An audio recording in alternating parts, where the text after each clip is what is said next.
Are you tired of running out of bread when you need it most? What if I told you that with 15 minutes of actual work, you will always have fresh bread on hand without having to leave your home? In this video, I will show you the foolproof method for always having fresh bread and why you should never buy and always make bread.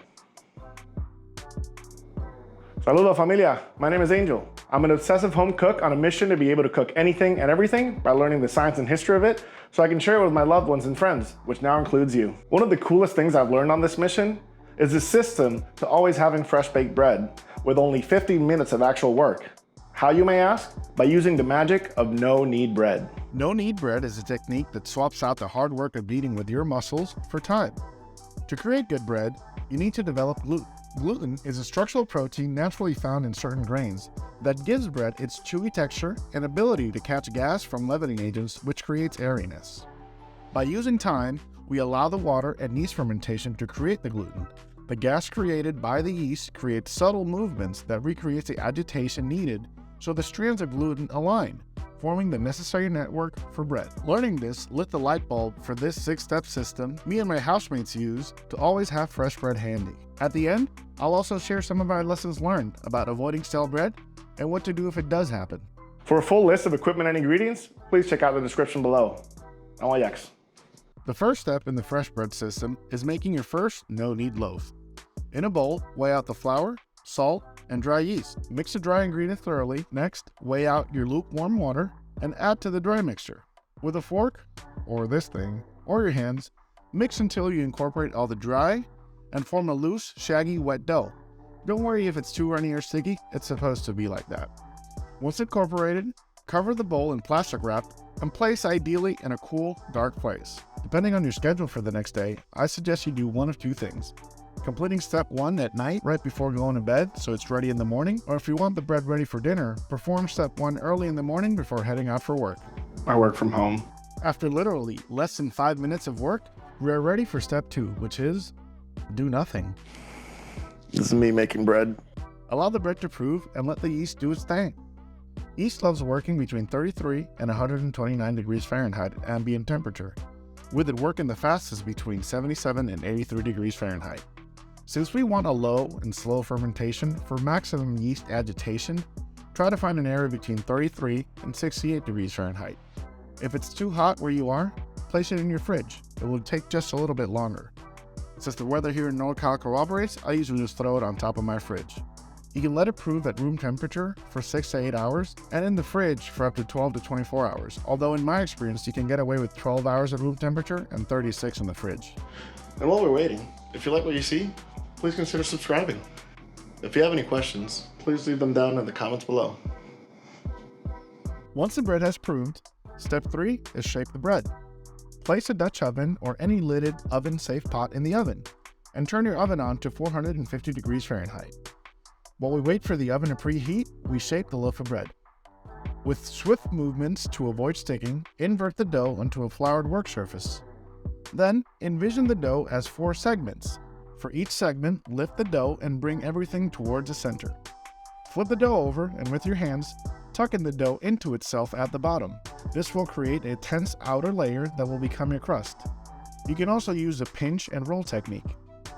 If at any point it is sticking, feel free to add flour as needed. Grab a piece of parchment paper that is at least double the diameter of the dough ball you just created and lightly dust it with flour.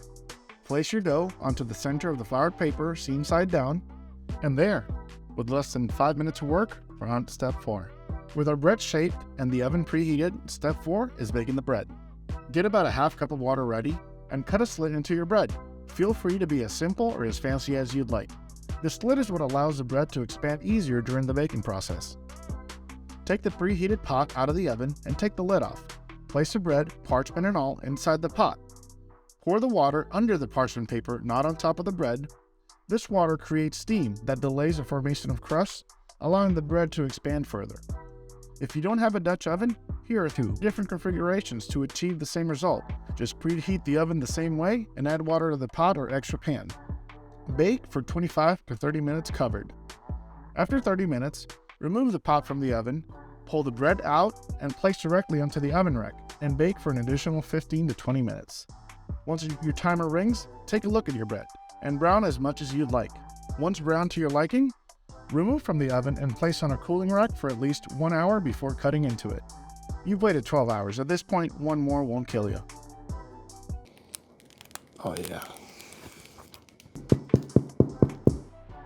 Step 5 is enjoy your bread. Make a sandwich, make some avocado toast or anything you'd like. Although in my opinion, the best thing is to just toast it up, butter it up, and add some salt and pepper and enjoy. What makes this a system is step 6. Once you reach about 3/4 of the way through your loaf, repeat steps 1 through 3. Now instead of going directly into baking, take the shaped loaf and place in a floured bread basket. If you don't have a bread basket, a bowl with a floured tea towel works just fine. Cover with plastic wrap or a tea towel and place in your fridge for another 12 to 24 hours. When you run out of your last loaf and are ready to bake, take the bread out of the fridge for at least 1 hour before repeating steps 4 and 5. If too much time has passed, your bread may have been overproofed.